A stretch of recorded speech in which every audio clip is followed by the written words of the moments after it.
मित्रों नमस्कार। Current affairs के इस नए सेशन में आप सभी का स्वागत है। आज है 25 जून सन 2022। करंट अफेयर का यह 5वां भाग है। आइए बढ़ते हैं। इस पिक्चर को आप लोग ध्यान से पहचान लीजिए। इनका नाम है परमेश्वरन अय्यर। आपसे परीक्षा में पूछा जा सकता है कि नीति आयोग के नए सीईओ का क्या नाम है, तो उनका नाम है परमेश्वरन अय्यर।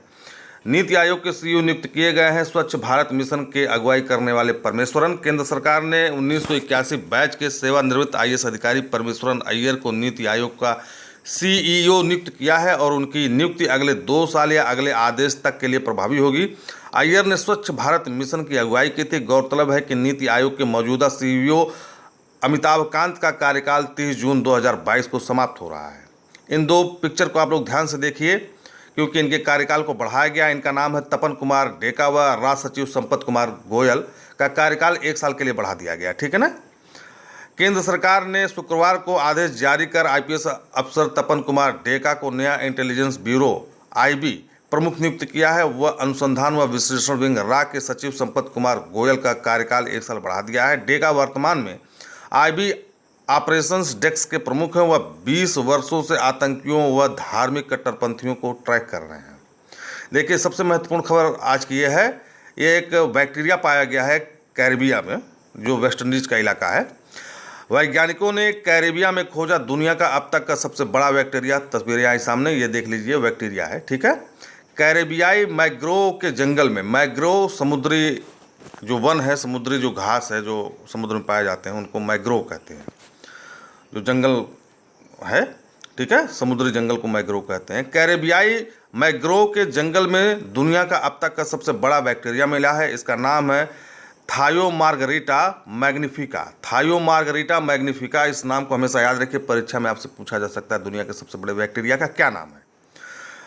इसका नाम थायोमार्गरिटा मैग्निफिका रखा गया है, जिसका आकार पलक के बाल जितना बराबर है और इसे नग्न आंखों से देखा जा सकता है। वैज्ञानिकों के मुताबिक यह सफ़ेद फिलामेंट जैसा है और अन्य सभी ज्ञात विशालकाय बैक्टीरिया की तुलना में लगभग 50 गुना बड़ा है। इसे फ्रांस के वैज्ञानिकों ने खोजा है। देखिए, बहुत ही महत्वपूर्ण खबर है। ये जो है, एक ट्रांसजेंडर सेल खोला गया है उत्तर प्रदेश लखनऊ में। लखनऊ के थाने में खुला यूपी का पहला ट्रांसजेंडर सेल। महिला पुलिसकर्मियों को किया गया तैनात। लखनऊ उत्तर प्रदेश के कैसरबाग थाने में एक ट्रांसजेंडर सेल का उद्घाटन किया गया है। एडीसीपी पश्चिम चिरंजीव नाथ सिन्हा के अनुसार यह एक डेडिकेटेड कक्ष है जहां किन्नरों की समस्याओं को गंभीरतापूर्वक उनके सम्मान के साथ सुना जाएगा। बकौल रिपोर्टर्स, यह अपनी तरह का प्रदेश का पहला सेल है। इसमें सिर्फ महिला पुलिसकर्मियों को तैनात किया जाएगा। परीक्षा में आपसे पूछा जा सकता है कि प्रदेश का पहला ट्रांसजेंडर थाना कहाँ खोला गया, तो लखनऊ में। थाने का नाम याद रख लीजिए, कैसरबाग थाना में। ठीक है। चलिए आगे बढ़ते हैं। ये एक मिसाइल का परीक्षण 24 जून 2025 को हुआ है। भारतीय नौसेना के जहाज से उड़ीसा में VLSRSAM का किया गया सफल परीक्षण। हमेशा इस मिसाइल का नाम याद रखिए क्योंकि महत्वपूर्ण है, पूछा जाता है। भारतीय नौसेना चांदीपुर ओडिशा तट से भारतीय नौसेना जहाज से एक वर्टिकल लॉन्च शॉर्ट रेंज सतह से हवा में मार करने वाली मिसाइल VLSRSAM का सफलतापूर्वक परीक्षण किया है। जितने भी मिसाइल परीक्षण होते हैं उसका डेट आप लोग याद रखिए क्योंकि अक्सर परीक्षा में डेट पूछा जा रहा है। रक्षा मंत्री राजनाथ सिंह ने DRDO को भारतीय नौसेना को उनके प्रयासों के लिए बधाई देते हुए कहा, इस सफलता से हवाई खतरों के खिलाफ भारतीय नौसेना के जहाज़ों की रक्षा क्षमता और बढ़ेगी। आगे बढ़ते हैं। देखिए, इस दुर्दांत आतंकी को पहचानिए। ठीक है। मृत समझे गए, इसको सभी ने मृत समझ लिया था। 26/11 हमले के साजिशकर्ता को पाकिस्तान ने किया गिरफ्तार। पाकिस्तान ने 26/11 मुंबई आतंकी हमले के मुख्य साजिशकर्ता साजिद मीर को गिरफ्तार किया। इस गिरफ्तारी को पाकिस्तान द्वारा ATF कि ग्रे लिस्ट से बाहर निकलने की कोशिश माना जा रहा है। पाकिस्तान के कथित तौर पर कई वर्षों से उसे मृत बता रहा था। देखें, यह पाकिस्तान का दोगलापंती है या दोगलापन है। जो आतंकी जिंदा था उसको मृत बता रहा था। ठीक है। और FBI ने उसकी सूचना देने पर $5 मिलियन का इनाम रखा था।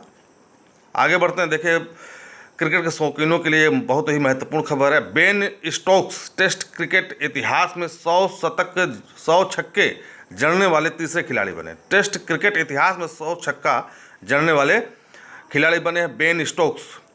आपसे पूछा जा सकता है परीक्षा में, इंग्लैंड के कप्तान बेन स्टोक्स, क्योंकि जो है क्रिकेट भारत का प्रमुख गेम है, लोग बहुत पसंद करते हैं, इसलिए परीक्षा में आपसे पूछा जा सकता है।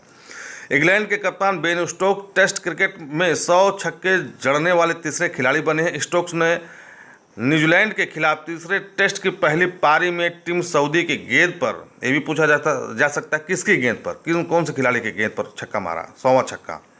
टीम सऊदी की गेंद पर 100वां छक्का मारा। टेस्ट क्रिकेट में 100 छक्के लगाने वाले दो अन्य क्रिकेटर न्यूजीलैंड के पूर्व कप्तान ब्रेंडन मैकुलम 107 छक्का उन्होंने लगाया है, और पूर्व ऑस्ट्रेलियाई विकेटकीपर एडम गिलक्रिस्ट ने 100 छक्के लगाए हैं। ठीक है, इन तीनों खिलाड़ियों का नाम याद रखिए। और बेन स्टोक ने किस खिलाड़ी के कौन से बॉलर के जो है बाल पर छक्का मारा, इसका याद रखिए आप लोग। ठीक है ना, इस खिलाड़ी का नाम याद रखिए। देखिए यहाँ पर है, इंग्लैंड के खिलाफ लगातार तीसरे टेस्ट में 3 शतक बनाने वाले न्यूजीलैंड के पहले बल्लेबाज बने डैरिल। ठीक है ना, ये भी क्वेश्चन आपसे पूछा जा सकता है।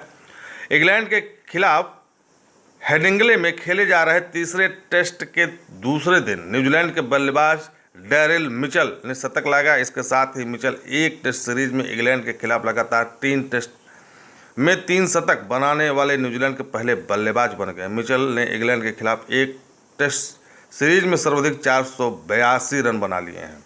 तो मित्रों, इस प्रकार से यह सेशन यहाँ पे समाप्त होता है।